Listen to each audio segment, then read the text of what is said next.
Alors Fabrice Teta, administrateur de PPE, je dirige ma société Teta Immobilier SARL située à Sierre et au sein de l'USPI Formation, je suis le vice-président de l'USPI Formation, responsable formation et je suis également enseignant au sein de notre institut.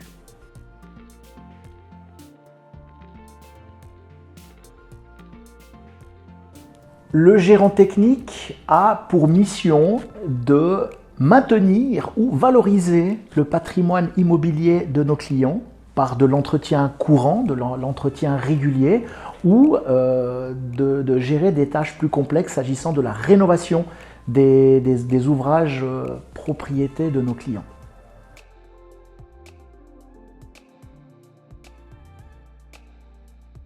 Alors dans l'idéal, le gérant technique devrait être issu d'un des métiers de la construction, pour autant qu'il dispose d'un bagage bureautique, office bureautique, d'avoir un minimum de compétences, on va dire, commerciales et rédactionnelles.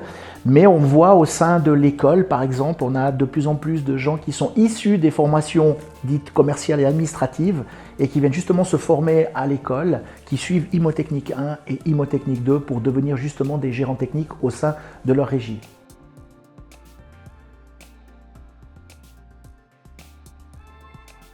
Pour être au top dans ce métier, un bagage de connaissances dans la technique de construction est fondamental.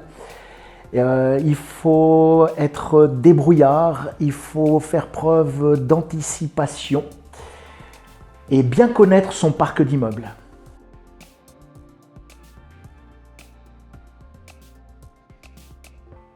Alors, formation tout d'abord débutant et généraliste, ImoStart Plus et ImoBase afin de bien comprendre dans quel marché, on va dire, dans quel environnement juridique on évolue, s'agissant d'un immeuble en PPE ou s'agissant d'un immeuble locatif.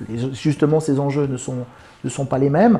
Ensuite, on va suivre Imotechnique 1 et Imotechnique 2 pour parfaire ses connaissances et compétences et être pleinement actif au sein de sa régie. Et puis pour le gérant technique qui sera ambitieux, eh bien, il pourra très bien suivre la formation concernant le brevet fédéral de gérant d'immeuble.